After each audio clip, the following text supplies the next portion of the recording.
September marks a big month for the tech industry when the world anticipates a new series of products from Apple. The company has confirmed an event next week, but will it be the release of the new iPhone? Stephen Fennick, good morning to you. What is the answer? Good morning, Janie. Well, the invitations went out to media for this virtual event, and it had a title. Time Flies was the title on the invitation. So that's led many people, and myself included, to believe that it may be focused on the Apple Watch. There has been rumours that a new Apple Watch might be released a few days ago, along with a new iPad. So in a normal year, and this has been anything but a normal year, Apple would be releasing an iPhone, having an event in mid-September with a launch in late September. But we've said in the past that they've confirmed the iPhone will be delayed until at least the end of October, which leads me to believe that they will have another virtual event in a month's time, closer to the actual launch of the device. So we might be back here in a month talking about another event that Apple are planning. But next week, I think it's a 50-50 chance that we will see an iPhone. That's how strong the rumours are that they're going to hold back and have another event in mid-October. All right, time flies. We'll soon know. The next level gaming console, Xbox Series X launch date and pricing has been revealed, and it sets up a console war with the upcoming PlayStation 5. But are they going to be compatible with the old systems when they do come out? Yeah, the Xbox Series X, and there's also a smaller console, the Series S, that will be released on November 10. The Series X, which is the top of the line, will be $749, so a decent investment. The Series S is slightly cheaper. It's an all-digital version. That'll be $499.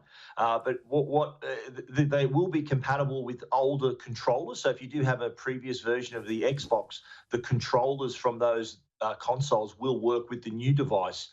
And this is a powerful unit that gives developers plenty of headroom to create just cutting-edge games with ultra realism. But I think what's also apparent here is that it's really put the pressure, the balls right in Sony's court.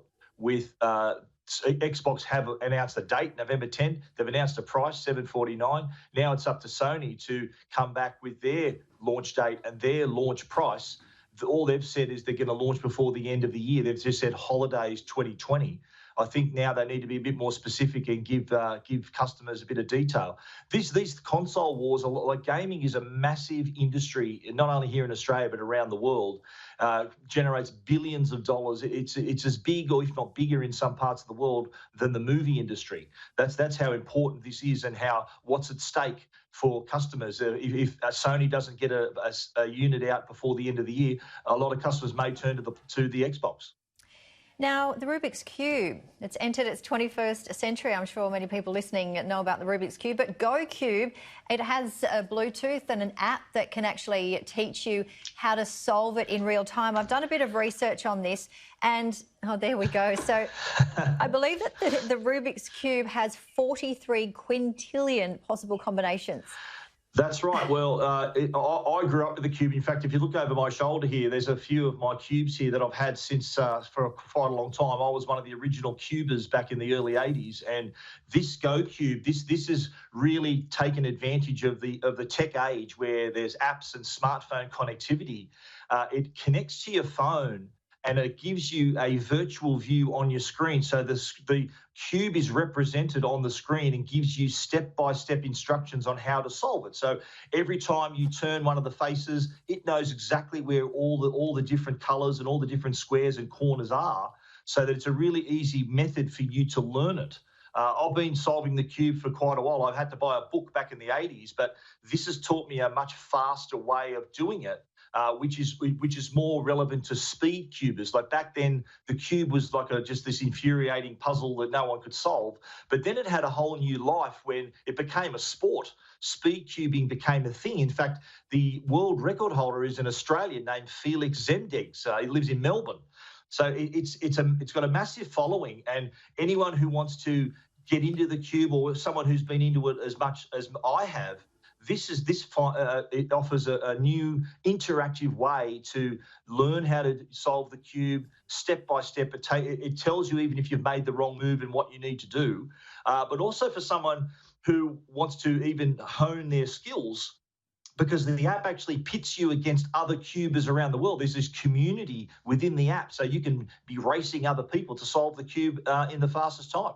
I like the glow in the dark one, but you can't pull the stickers off this one, can you? No, you can't. No, this is moulded the plastic, but look, it's a really enjoyable device. It's not cheap. I think it's about $70 plus shipping. And I actually bought this. This wasn't sent to me to review. I bought this. I was just so interested in it, and I've reviewed it on Tech Guide. It's a really interesting new version of the cube for anyone who's new to cubing. Maybe they want to buy it for their child. It'll provide a lot of enjoyment and teach them things too. Might instead of being you said that all those combinations, you need to be a bit of a mathematician to solve it. This it really helps you solve it as fast as possible and provides a lot of fun, I think. We might see some more entrepreneurs like yourself who used to make 20 cents a go back in the day. So thanks very much, Steve, and talk to you next week. I did. You did indeed. Thank you.